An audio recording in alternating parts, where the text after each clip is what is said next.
ഈ കഴിഞ്ഞ ദിവസം സോഷ്യൽ മീഡിയ വഴി വൈറലായ ആ ഒരു ഡെലിവറി ബോയിയുടെ ഇഷ്യൂവിനെ ആസ്പദമാക്കി നമ്മളൊരു വീഡിയോ ചെയ്തിരുന്നു. ഹോട്ടലുടമ ആ ഒരു വ്യക്തിയോട് മാപ്പ് പറയുന്ന വീഡിയോ ഇപ്പോൾ ലഭിച്ചിട്ടുണ്ട്. എന്നാൽ കേവലം ഒരു മാപ്പ് കൊണ്ട് അവസാനിക്കുന്ന ഒന്നാണോ ആ വ്യക്തിക്ക് ഏർപ്പെട്ട ആ ഒരു അപമാനം? അത് കാണുന്ന അദ്ദേഹത്തിൻ്റെ ആ കുടുംബം അല്ലെങ്കിൽ അദ്ദേഹത്തിൻ്റെ സുഹൃത്തുക്കൾ അവരൊക്കെ തന്നെ എത്രമാത്രം വേദനിച്ച് കാണും. ഇതുകൊണ്ടൊന്നും അവസാനിക്കുന്നതല്ല അവരുടെ ആ ഒരു പ്രശ്നങ്ങൾ. ചെയ്യുന്ന ജോലിക്ക് മാന്യമായ വേതനം അതവർക്ക് ലഭിക്കുന്നില്ല എന്നതാണ് സത്യം. ശമ്പള വർധനവിനായിട്ട് സ്വിഗ്ഗി സൊമാറ്റോ തൊഴിലാളികൾ നടത്തിയ ആ സമരങ്ങളെല്ലാം തന്നെ നമ്മൾ അറിഞ്ഞു കാണുമല്ലോ. നിയമസഭ വരെ കാര്യങ്ങൾ എത്തിയിട്ട് പോലും ഇനിയും അതിനൊരു ഫലപ്രാപ്തി ഉണ്ടായിട്ടില്ല എന്നതാണ് വസ്തുത. സാധാരണ ഒരു എംപ്ലോയിക്ക് ലഭിക്കുന്ന ESI, PF അതുപോലുള്ള അത്തരത്തിലുള്ള യാതൊരു ആനുകൂല്യങ്ങളും ഇവർക്ക് ലഭിക്കുന്നില്ല എന്നതാണ് യാഥാർത്ഥ്യം. ആകെയുള്ളത് ഒരു ആക്സിഡൻ്റൽ ക്ലെയിമാണ്. അത് പലപ്പോഴും പല ഘട്ടങ്ങളിലും അവർക്ക് നിഷേധിക്കപ്പെടുന്നു. ഏതാനും ദിവസങ്ങൾക്ക് മുന്നേ ആക്സിഡന്റ് സംഭവിച്ച ഒരു സുഹൃത്തിന് അദ്ദേഹത്തിന്റെ ചിലവുകൾ മാനേജ്മെന്റ് ഏറ്റെടുത്തത് നമ്മുടെ തൊഴിലാളി യൂണിയന്റെ ആ ശക്തമായ ഇടപെടൽ അതൊന്നുകൊണ്ട് മാത്രമാണ്. എന്നാൽ എല്ലാ ഘട്ടത്തിലും ഇത് പ്രാവർത്തികമാവണമെന്നില്ലല്ലോ. ആ ഒരു വ്യക്തിയോട് ശാരീരിക അസ്വസ്ഥത എന്തെങ്കിലും ഉണ്ടോ എന്ന് ചോദിക്കുന്നതിന് പകരം എടുത്ത പാട് മാനേജ്മെന്റ് ചോദിച്ച ആ ഒരു ചോദ്യം ഫുഡിന് കേടുപാടുണ്ടോ എന്നാണ്. കസ്റ്റമറിന് കൃത്യമായി ഡെലിവറി നൽകാൻ സാധിച്ചോ എന്നൊക്കെയാണ് അവർ ചോദിച്ചത്.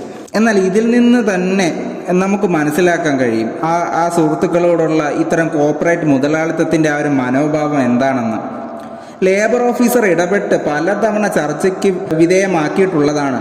എങ്കിൽ പോലും ഈ കുത്തക മുതലാളിമാർ ഇതിന് പരിഹാരമുണ്ടാക്കാമെന്ന് പറയുന്നതല്ലാതെ മിനിമം വേതനമായ 5 രൂപയിൽ നിന്ന് 5 പൈസ പോലും ഈ പാവപ്പെട്ട തൊഴിലാളികൾക്ക് നൽകുന്നില്ല എന്ന ധാർഷ്ട്യത്തിൽ തന്നെ അവർ ഉറച്ചു നിൽക്കുകയാണ്. ഇലക്ഷൻ അടുത്തു വരുന്ന ഈ ഒരു സാഹചര്യത്തിൽ ഈ വീഡിയോ കാണുന്ന ഏതെങ്കിലും ഒരു സുഹൃത്ത് ഇതുമായി ബന്ധപ്പെട്ട അധികാരികളിലേക്കോ ഏതെങ്കിലും ഒരു ജനപ്രതിനിധിയിലേക്കോ ഈ വീഡിയോ ഒന്ന് എത്തിച്ചു കഴിഞ്ഞാൽ അതൊരു പക്ഷേ ഇവരുടെ പ്രശ്നങ്ങൾക്കൊരു പരിഹാരമായാലോ.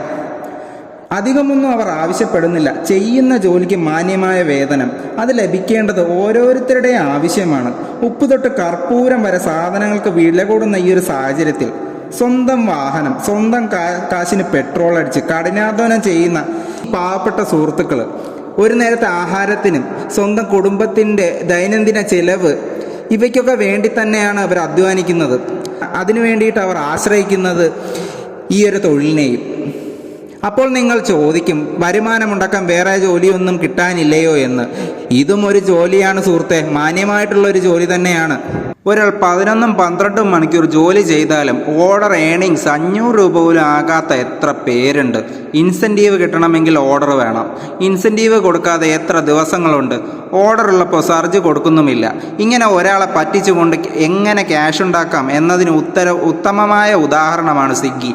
കാരണം മേൽപ്പറഞ്ഞ കാരണങ്ങളല്ലാതെ തന്നെ കാണിക്കുന്ന ഉടായിപ്പോൾ റിട്ടേൺ ബോണസ് തരാതെ തന്നെ ഡ്യൂട്ടി ഓഫ് ചെയ്യുന്നത്, എത്ര കിലോമീറ്റർ ഉണ്ടോ അത് കാൽക്കുലേറ്റ് ചെയ്യാതെ തന്നെ എമൗണ്ട് കുറയ്ക്കുന്നു.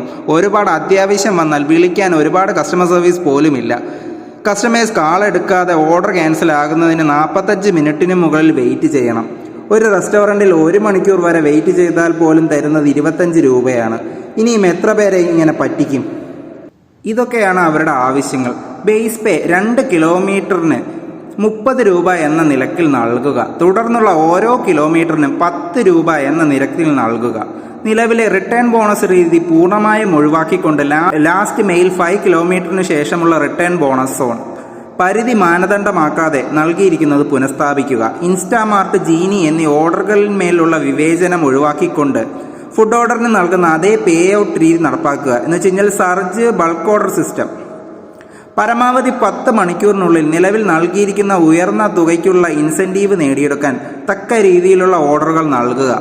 ഇൻസെൻറ്റീവ് നേടിയെടുക്കാൻ ഏതെങ്കിലും ഒരു peak time, lunch order, dinner മാത്രം നിർബന്ധമാക്കുക. നിലവിൽ നൽകിയിരിക്കുന്ന ഇൻഷുറൻസ് പരിധി 2 ലക്ഷത്തിൽ നിന്ന് 10 ലക്ഷമാക്കി ഉയർത്തുക. ബൈക്ക് ഇഷ്യൂ നൽകുമ്പോൾ അതുവരെ ആകെ സഞ്ചരിച്ച ദൂരത്തിനുള്ള തുക കൃത്യമായി നൽകുക. അപകടാനന്തരം നൽകുന്ന ലോസ് ഓഫ് പേ 1000 രൂപയാക്കി വർദ്ധിപ്പിക്കുക. ഇതാണ് അവർ ആവശ്യപ്പെട്ട ആ ഒരു നിബന്ധനകൾ.